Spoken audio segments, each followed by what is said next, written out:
So this is the drop in. You're going to start with 1 foot in front, 1 foot back. Majority of your weight is going to be on the front foot. Should be able to just pick this back leg up and balance. So there's very, very light pressure on the back leg. That's your kickstand. What you're going to do is you're going to get your entire body to rotate over top of this leg here, the landing leg, the leg that's in front of you. So hands on the hips. Let's turn this hip over top of this foot so that my head, sternum, belly button are right over top of my ankle. Kneecap should be right over top, the second toe just maybe slightly wider as well too. I don't want you to shove your knee out. All that I want you to do is rotate everything over top of this leg. And then from there, you're just going to simply hang out in balance here. This is the easiest part of the exercise, is body weight. And you're just going to hold this from anywhere to 10 seconds to upwards of a minute. Just holding this position. Should feel your foot working, your quad working, and your glute working. This back leg, again, is light, and you want it to be turning in towards this stance leg.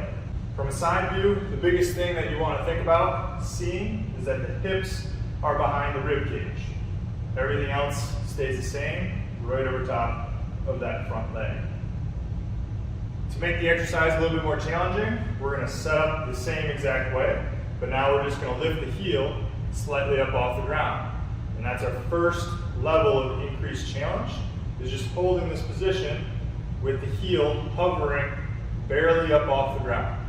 Second layer of challenge is, again, heel is already up off the ground, is adding the weight into the exercise. So you can have a weighted vest on, you can hold a plate at your chest, just adds more load. You should be feeling your glute, foot, quad working, helping you hold this position.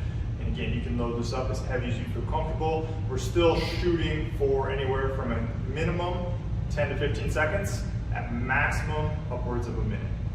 Now the final progression here is to be able to alternate from your right leg to the left leg, and then back on to the right leg.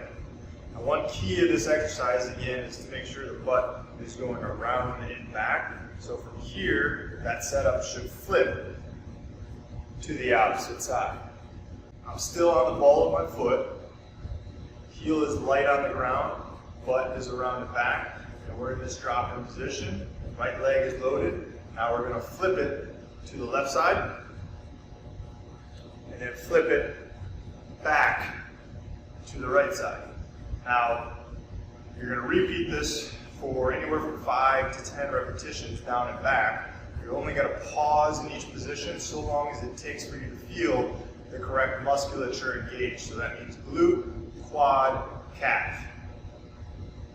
Find glute, quad, calf, and then flip it back.